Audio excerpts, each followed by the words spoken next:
शेतकरी जगलाच पाहिजे.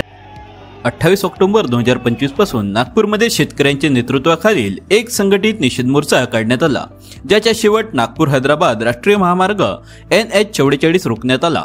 महाएल्गार मोर्चा म्हणून ओळखल्या जाणाऱ्या या निषेधाचे नेतृत्व महाराष्ट्र राज्याचे माजी मंत्री व प्रहार जनशक्ती पक्षाचे नेते बच्चू कडू यांनी केले. यावेळी मोर्चाला वेगळे वळण आले असून मुंबई येथे शेतकरी नेते व महाराष्ट्र राज्याचे शासनाची बैठक दिनांक 30 ऑक्टोबर 2025 रोजी मुंबई येथील सह्याद्री अतिथीगृहावर पार पडली.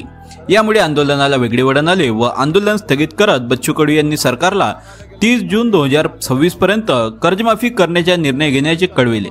त्यामुळे संबंध महाराष्ट्रातून शेतकऱ्यांच्या तीव्र व संतप्त प्रतिक्रिया येत असून बच्चू कडू यांचा निर्णय अयोग्य असून तो आम्हाला मान्य नाही असे ठणकावून सांगितले आहे. तर बच्चू कडू यांचे समर्थक याला विजय मानत आहेत, परंतु शेतकऱ्यांची कर्जवसुली 31 मार्च पूर्वी केली जाते. यामुळे शेतकरी चिंतित असून बच्चू कडू यांनी शेतकऱ्यांना डावलून सरकारची सेटिंग केली असे बोलले जात आहे. आंदोलनात सावनेर येथील शेतकरी मोठ्या संख्येने सामील झाले होते. यावेळी सावनेर येथील शेतकऱ्यांनी नेत्यांनी संताप व्यक्त केला असून बच्चू कडू व देवेंद्र फडणवीस यांचा निषेध व्यक्त केला आहे. शेतकऱ्याच्या संदर्भामध्ये एक महाराष्ट्र शासनाच्या विरोधामध्ये बच्चू कडू यांच्या नेतृत्वामध्ये नागपूर येथे आंदोलन झालं. त्या आंदोलनाला मुंबई येथे जाऊन एक वेगळं वळण आलं आणि 30 जून 2026 पर्यंत कर्जमाफी होणार अशी जाहीर घोषणा बच्चू कडू यांच्याद्वारे करण्यात आली. तर यामुळे आपण समाधानी आहेत का? नाही, आम्ही समाधानी नाही आहोत. 28 तारखेपासून आंदोलन सुरू झालं शेतकऱ्यांचं आणि मुख्य मागणी होती की शेतकऱ्यांचा सातबारा कोरा झाला पाहिजे. कारण या निवडणुकीच्या आधी देवेंद्र फडणवीस जे आज मुख्यमंत्री आहेत त्यांनी सातबारा कोरा करून असं हमखास त्यावेळेस सांगितलं होतं, आजपर्यंत दिलं होतं. आणि निवडणूक झाल्यानंतर आज जवळपास 1 वर्षानंतर त्या शब्दाला त्यांनी पाळलं नाही. त्यामुळे बच्चूजी कडू यांनी नागपूर जामठा या ठिकाणी मुक्तीपुरी मार्गावर रास्ता रोको केला आणि त्या ठिकाणी आंदोलन केलं. आणि 28 पासून सुरू झालेलं आंदोलन 30 तारखेला मुख्यमंत्री यांनी बच्चू कडू यांना मुंबईला बोलावलं आणि मुंबईला बोलावल्यानंतर त्या आंदोलनाची एक प्रकारे हवा काढण्यात आली आणि 30 जून 2027ला आम्ही कर्जमाफी करू, सातबारा कोरा करू अशी त्यावेळेस घोषणा करण्यात आली. बच्चू कडूंवर आरोप होत आहे की बच्चू कडूने महाराष्ट्र शासन आणि देवेंद्र फडणवीस यांच्यासोबत कुठेतरी सेटिंग केली आहे. यावर आपलं काय मत आहे?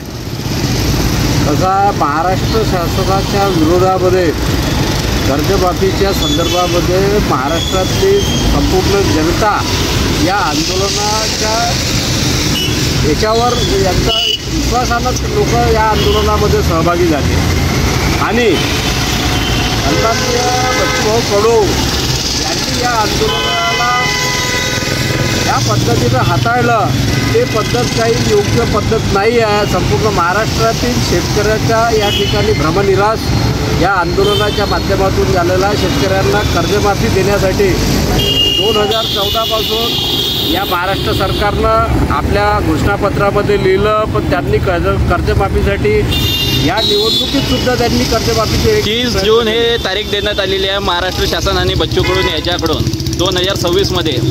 तर ही तारीख तुम्हाला वास्तववादी वाटते की काहीतरी कुठेतरी फेकाफाकी चालू आहे? फेकाफाकी आहे. गेल्या वर्षभरापासून महाराष्ट्र सरकारनं शेतकरी कर्जमाफीसाठी अभ्यास समिती नेमली. त्या समितीचा अहवाल कुठेही आलेला नाही आहे आणि एवढा वेळ काही यासाठी लागायला पाहिजे नाही. ही कर्जमाफी या माध्यमातून त्या आंदोलनाच्या ठिकाणी मुख्यमंत्र्यांनी यायला पाहिजे होतं आणि बच्चूभाऊ कडूंनी मुंबईला न जाता नागपुरातच बसून त्या ठिकाणी आंदोलन हाताळलं असतं तर आम्हाला त्यांच्यावर विश्वास राहिला असता. आम्हाला त्याच्यावर विश्वास राहिलेला नाही आहे. शेतकऱ्याचा जो वाली म्हणला जातो तो कुठेतरी मवाली झालेला आहे आणि तो आपल्या व्यक्तिगत राजकारणासाठी शेतकऱ्याचा दुरुपयोग करत आहे असं कुठंतरी तुम्हाला वाटते का?